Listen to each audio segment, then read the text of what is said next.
Maths for RAS spring. सबसे पहले हम देखेंगे कि अगर हमें SI और CI का डिफरेंस दे रखा है 2 साल के लिए तो कैसे फॉर्मूला अप्लाई करेंगे। ये आपका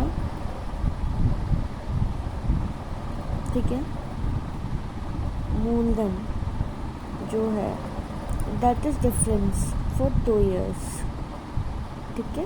एंड हमें यह करना है कि जो रेट है 2 साल के लिए तो R² रहेगा, R² नीचे है तो यहाँ पे 100², तो फॉर्मूला करेंगे डिफरेंस इंटू 100² अपॉन R²। अगर यही हमें 3 वर्ष के लिए अप्लाई करना है तो हम क्या करेंगे कि 100 का क्यूब करेंगे, R² करेंगे, और जो रेट है R³ आना चाहिए। अब R क्योंकि है नहीं तो हम 300 प्लस R करेंगे। हमेशा बस ये याद रखो, ये एक एक्स्ट्रा फैक्टर है, ठीक है। D into 100³ upon R² multiply 300 plus R। अगर हमें रेट निकालनी है किसी चीज़ की और अगर हमें CI और SI का डिफरेंस दे रखा है तो हम क्या करेंगे, जो CI SI का डिफरेंस है 2 साल का वो ऊपर रखेंगे, लेकिन नीचे हम क्या रखेंगे कि ऐसा रखेंगे 1 साल का मल्टीप्लाई कर देंगे 100 से। इससे हम रेट निकाल सकते हैं। ऐसे क्वेश्चन आ जाए कि एक कोई भी आपकी राशि है उसका जो सिंपल इंटरेस्ट है वो 1/16 दे रखा है ना, और ईयर और रेट दोनों बराबर है, तो उस केस के अंदर जिस केस के अंदर ईयर और रेट बराबर होते हैं ना, हमेशा ये लगा दो फॉर्मूला 10 अंडर रूट, जो भी आपका पार्ट है वो अब पार्ट लिख दो, फिर आपका आंसर आ जाएगा। इससे हमें क्या निकाल रहे हैं, रेट या ईयर दोनों सेम ही तो है, तो 110 अंडर रूट भाग, ये फॉर्मूला याद रखो। अब हमारा नेक्स्ट क्वेश्चन है कि कोई भी मनी है वो आपका सिंपल इंटरेस्ट की रेट से 6 ईयर में डबल हो रहा है। तो जब भी बात हम SI की करते हैं सिंपल इंटरेस्ट की, तो हमें ये याद में रखना है कि सिंपल इंटरेस्ट में हमेशा ऐड होता है, जबकि कंपाउंड इंटरेस्ट में हमेशा मल्टीप्लाई होगा। जैसे कि बोल दिया कि 6 ईयर में क्या हो रहा है, डबल हो रहा है, तो मेन चीज़ क्या है कि कितना हो रहा है, वो डबल हो रहा है, तो डबल 1 से 2 ही तो हो रहा है। अब इनका डिफरेंस कितना है 1, यानी कि वो 1 साल में कितना बढ़ रहा है 1, तो +1 ऐड करते जाओ, और हमें कहाँ तक पहुँचना है, डबल से 8 गुना तक पहुँचना है, ठीक है। डबल से हमने +1 ऐड करते गए और 8 तक, मतलब 7 बार में हो रहा है ये, तो ठीक है 7 बार में होने दो, 7 बार हो रहा है। अब टोटल ईयर कितने दे रखे थे 6, तो 7 इंटू 6 कर दो, 42 आ गया, ठीक है। तो ये बात याद रखनी है, सभी में ऐड होता है। CI में ऐसे करेंगे कि इसी क्वेश्चन में अगर ऐसा की जगह CI दे रखा होता तो देखो क्या होता आंसर कि 1 से 2 हो रहा है, इसका मतलब है मल्टीप्लाई बाय 2 हो रहा है, तो अब हमें यही प्रोसेस आगे तक फॉलो करना है। 2 मल्टीप्लाई टू 4, 4 मल्टीप्लाई टू 4, मतलब तो 3 बार में हो गया टोटल, तो 3 ईयर तो हमारे पास ईयर आ गया, लेकिन हमारे पास टोटल ईयर थे कितना गुना करवाना है हमें, शुरू में कितना था 6, तो 3 multiply 6 equal to 18 is answer. दरअसल तो एक क्वेश्चन ऐसा सकता है कि 5% प्रति वर्ष चक्रवर्ती ब्याज की दर से क्या होगा कि n वर्षों बाद अनुपात क्या होगा। तो हमें क्या याद रखना है, एक फॉर्मूला जानते हो, टोटल जो हमारा धन होता है उसके बराबर होता है मूलधन 1 प्लस दर अपॉन समय, दर इंटू अपॉन 100 अपॉन समय। तो अब इसको इस साइड लेके जाओगे तो कुल धन अपॉन मूलधन का रेशियो आ जाएगा जो n से होगा, और ऐसे आप फाइंड आउट कर सकते हो। अब जब कार्य क्षमता वाले क्वेश्चन आते हैं तो ये फॉर्मूला याद रखना है MDH अपॉन W, मतलब नीचे आपका वर्क आता है एक तरीके से, और ऊपर क्या आएगा मेन डेज, हाँ जितना भी टाइम है मैन है वो सब ऊपर जाएगा, जो बेचारा नीचे आ जाएगा। बस ये जैसे क्वेश्चन था कि 200 बल्बों को 4 घंटे प्रतिदिन चलाया जाता है, अब इसका 6 दिन का खर्चा 40 रुपये है ना। तो इस केस में क्या होगा कि जो 200 है और 4 है, ये तो आ गया मैन, ये आ गया आपका टाइम, और जो 40 है वो आपका वर्क आ गया, तो उसको नीचे लिख देना, उससे आप चीज़ें बैलेंस करके निकाल सकते हो। रेशो की बात कर रहे हैं, जब हमने देखा कि वर्तमान एज ये है ना 2:3, और 5 साल बाद एज क्या है 3:4 है। अगर आप देखो कि दोनों का डिफरेंस सेम है, अगर दोनों का डिफरेंस सेम है तो हम क्या करेंगे, जो 1 है ठीक है वो किसको रिप्रेजेंट करा है 5 साल को, तो 1 हमारा 5 साल को रिप्रेजेंट करता है, तो हमें एक्चुअल एज निकालेंगे 2 को हम 5 से इंटू कर देंगे तो ये एक्चुअल एज निकल जाएगी, ठीक है। तो जिस केस में डिफरेंस सेम नहीं आते ना उस केस के लिए हम क्या करेंगे, सबसे पहले से 9:16 है 2:3 10 साल बाद दे रखा है या फिर है ना, तो हमें बेसिकली क्या करना है, इसका डिफरेंस देखो 1 है, इसका डिफरेंस क्या है 7 है, तो डिफरेंस से मल्टीप्लाई कर दो, मतलब कि जो ऊपर वाली टर्म से उसको नीचे वाले डिफरेंस से मल्टीप्लाई कर दो, जो नीचे वाली टर्म से उनको ऊपर वाले के डिफरेंस से मल्टीप्लाई कर दो। अब एक डिसेंट से रेशो निकल के आएगा, दोनों का गैप देखो गैप सेम है बिल्कुल, एंड गैप सेम होगा तो अब हमारे सॉल्व करना ज़्यादा ईजी हो जाएगा। अब हमें दे रखा है कि 5 इक्विवेलेंट टू 10 ईयर है, तो फिर हमारा एक मतलब 2 को रिप्रेजेंट करे। तो टोटल आपका अगर आप ए का वैल्यू निकालोगे तो 9 इंटू 2 जगह 18, ठीक है। ऐसे इसको फाइंड आउट कर सकते हो। मेन चीज़ ये है कि इसका क्या करो, दोनों का डिफरेंस निकालो, ऑपोजिट मल्टीप्लाई कर दो। ऑपोजिट मल्टीप्लाई करने से क्या होगा कि ये आपके डिफरेंस इक्वल आ जाएंगे, तो आपके लिए ईजी होगा कंपेयर करना। अब जैसे सेम क्वेश्चन है, इसमें ये वर्तमान आयु है 18 वर्ष पूर्व की आयु है। आपको पता है कि दोनों से इक्वल रेशो तो आ नहीं रहा, तो दोनों का डिफरेंस निकाल लो 1, इसका डिफरेंस हो गया 5, ऑपोजिट रेशियोज मल्टीप्लाई कर दिए, आपका ये आंसर आ गया, ठीक है। इसको आने दो, फिर डिफरेंस दोनों का देखोगे सेम आ गया, तो 9 रिप्रेजेंट कर रहा है 18 को, अब 18 को रिप्रेजेंट करा तो मल्टीप्लाई कर लो, खत्म बात। और हमें रेशो वाले निकालने की, एक बैग में 100 सिक्के हैं, एक बैग में अगर 100 सिक्के हैं तो टोटल हो गया, हमें सिक्कों की बात चल रही है जो भी है, उसका रेशो भी सिक्कों का दे दिया है ना, तो हमें चेंज करने की जरूरत नहीं, रेशो भी सिक्के में, सब कुछ सिक्का ही है चल रहा है, और निकालना भी सिक्का ही, मतलब 50 पैसे के सिक्के ही निकालने, तो सब कुछ सिक्के चलने दो, फिर टोटल अमाउंट ऊपर आ जाएगा सिक्कों का, ठीक है। नीचे आ गए सिक्के, टोटल इनका रेशो निकालो, एडिशन कर लो, 10 आ गया, मल्टीप्लाई करना है वो जो हमने निकाला, मतलब 50 पैसे के सिक्के निकाले, 50 पैसे का रेशो क्या है 3, मल्टीप्लाई कर दो 3 से आंसर आ जाएगा। दिक्कत तब होती है जब यहाँ पे सिक्कों की जगह रुपये दे दे कि हाँ हमारे पास इतने सिक्कों के इतने रुपए हैं, ठीक है। अब हमें क्या करना पड़ेगा, जो हमें सिक्कों का रेशो दे रखा है उससे काम नहीं चलेगा, हमें एक जात बनानी होती है। अब रुपये की जात दे रखी तो रुपये ही बनाना पड़ेगा। अब 25 है, जब भी आपको 25 दे रखा है तो किससे मल्टीप्लाई करोगे, 4 से मल्टीप्लाई कर देना, ठीक है। अब पैसे कन्वर्ट कर लो आप, ये पैसे बन चुके हैं आपके, टोटल 8 हो गया, तो अब 120 में किसका डिवाइड लगेगा 8 का, ठीक है। निकालना हमें 50 रुपये के सिक्के ही हैं, ये याद रखो, जब हमें सिक्के ही निकालने तो रेशो देखो भाई सिक्के कितने हैं, 50 रुपये के 5 सिक्के हैं, इतना हमारे पास अमाउंट है, मल्टीप्लाई कर लो फिर आ जाएगा आंसर। वैसे देखो जब रेशोज़ में वैल्यू दे रखा हो, रेशोज़ में पहले सिक्के दे रखे थे, अब चेंज कर दिया, रेशोज़ में वैल्यू दे दी, तो हमें याद रखना है कि हमें क्या बनाना है, ठीक है। एक ये याद रख लो कि आय में से जब वह जाती है ना तो बचत आती है। अब इस क्वेश्चन में दे रखा है कि A रेशो B के रूप में आपको दे रखी है आय, है ना। अब इसमें दे रखे हैं आपको व्यय इतना कर रहा है वो, और बचत होगी कि यदि प्रत्येक पे वो बचत कर रहा है, कितनी 1000 रुपये की बचत कर रहा है।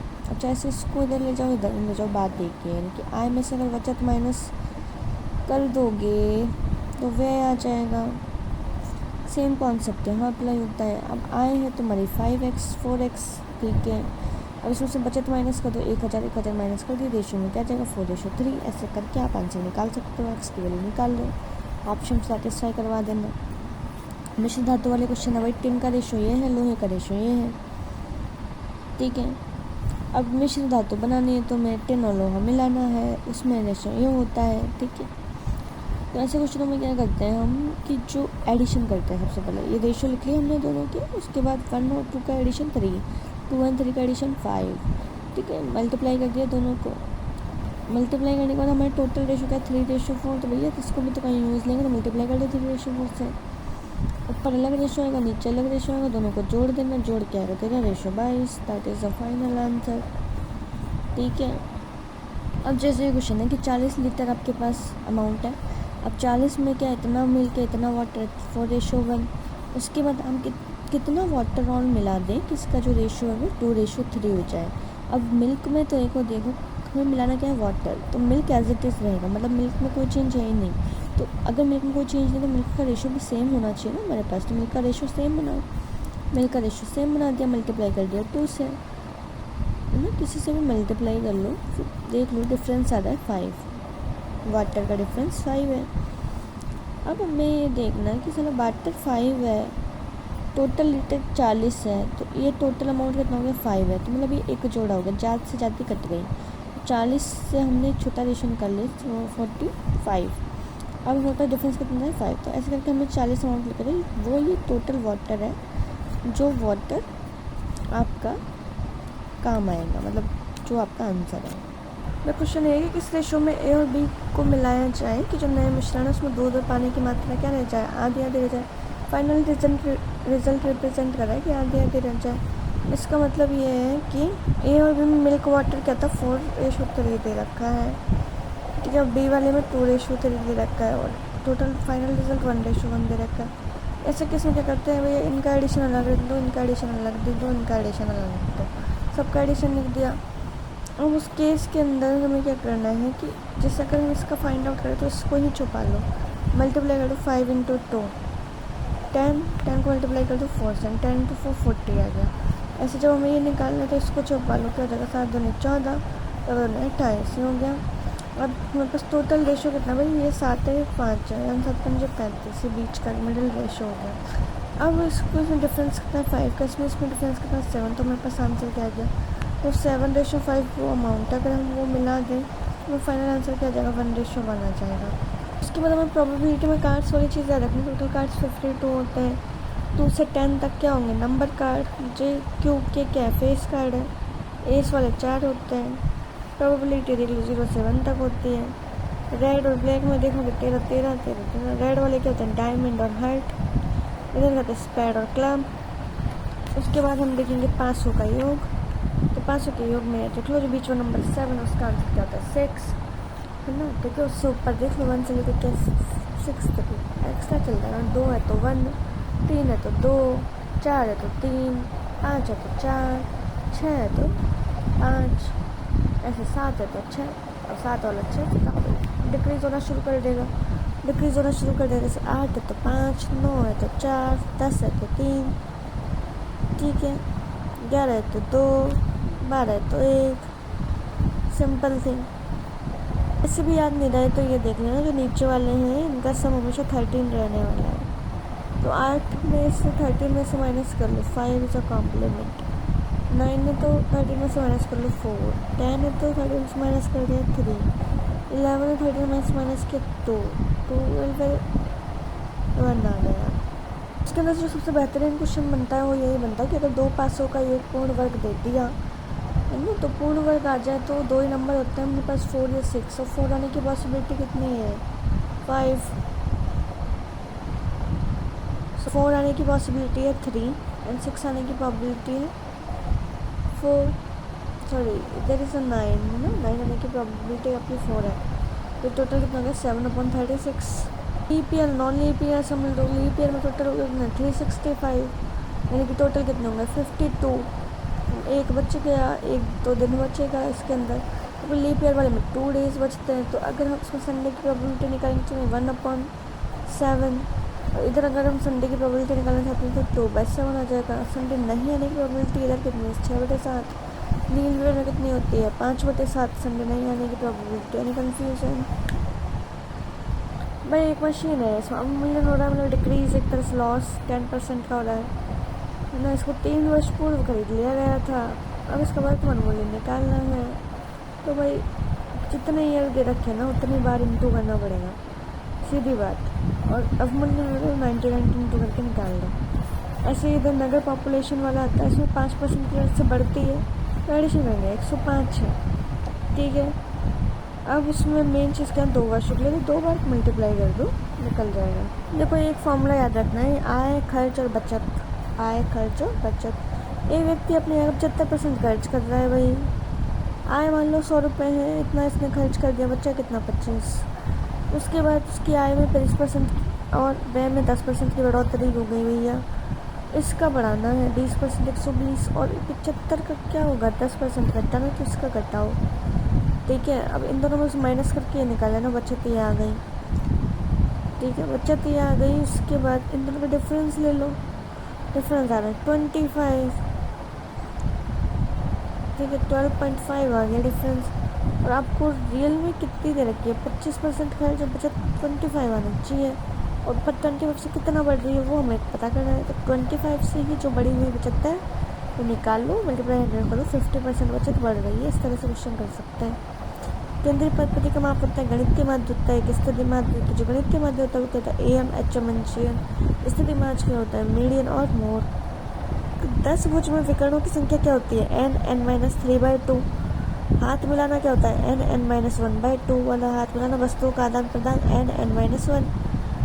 एक भुजमा विकर्णों की संख्या कितनी होगी? n(n-3/2) हाथ मिलाने के लिए n(n-1/2) और अगर बच्चों को आदान प्रदान कर दो कुछ भी चीज़ तो n(n-1).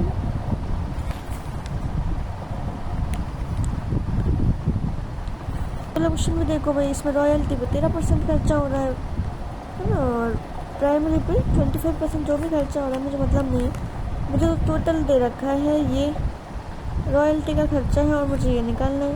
तो रॉयल्टी एक साइड रखो, प्राइड वाला इधर रख दो, निकाल लो आंसर।